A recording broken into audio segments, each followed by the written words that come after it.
where people would consider this to be trash, we consider this to be hope. This is priceless. This debris becomes places for God for worship.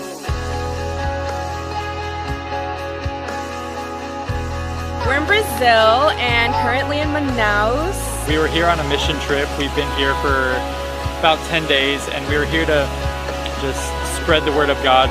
We helped build a church. We're going to take the construction debris and turn the dust, the sand, into actual brick. Basically what we're doing here, we're making concrete from scratch. We are making it on the ground by hand. I'm a journeyman finisher, I've never done this. So it's a whole different experience, but we got lots of willing hands to get the job done. I'd never built a building before. It was like playing with real Legos, real heavy, big Legos. But they're dedicated and they get it done without no tools. I mean, it's Stone Age. But the church went up and it came together. A lot of hard work.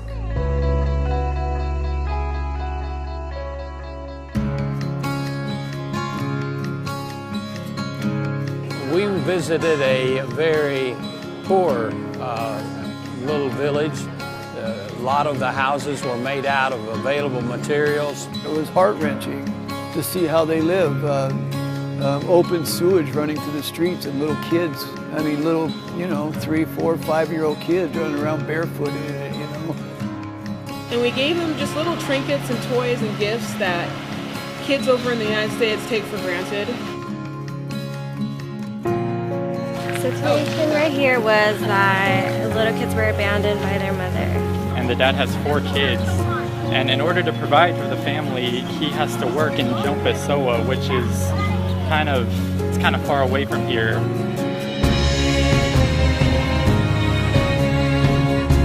As they go into a community, they spend quite a bit of resources in taking care of people's needs in order to develop a relationship with them so that they will want to know who our God is.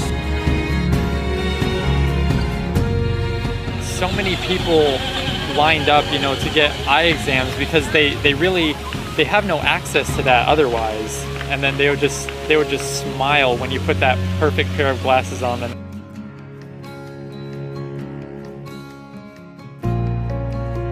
My favorite experience was my first night that I got to preach. I was going to do 5 sermons, so I had never preached in my life. I was incredibly nervous. It was the first time I've ever spoken in public or in front of anybody. I'd say I was a little nervous the first night, a little less the second night. And by the third night, I realized that I knew what I was talking about, and I really didn't need to be reading it off a piece of paper because it was stuff I already knew. I really prayed and I asked God to help me with it, and somehow, straight from heaven, I was not nervous. I really don't know how it happened, and it was a great experience. I mean, I was convicted in what I was saying, so I was confident that that they were hearing what I was saying. I finished my sermon. I was really nervous. I didn't know, how well I had done or anything. And afterwards, a lady came up to me and she told me that I had touched her heart. So that was a really good experience.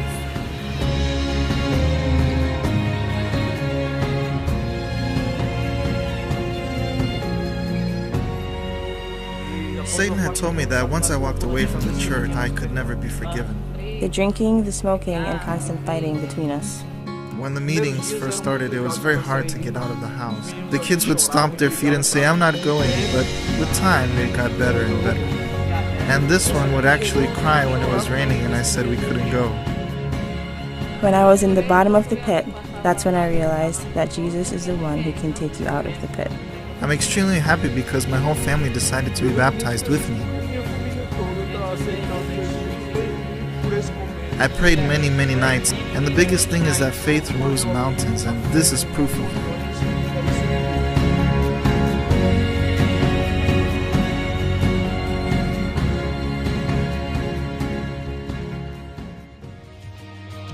What we're doing right now is what missions are all about. We are serving God by loving His people, spreading the gospel, giving His people gifts. This is a real gift to them. But more than anything, it's a gift to us, the opportunity to extend a hand to help them. Anybody else considering going on a mission trip, that they by all means should do it. It is truly more blessed to give than to receive.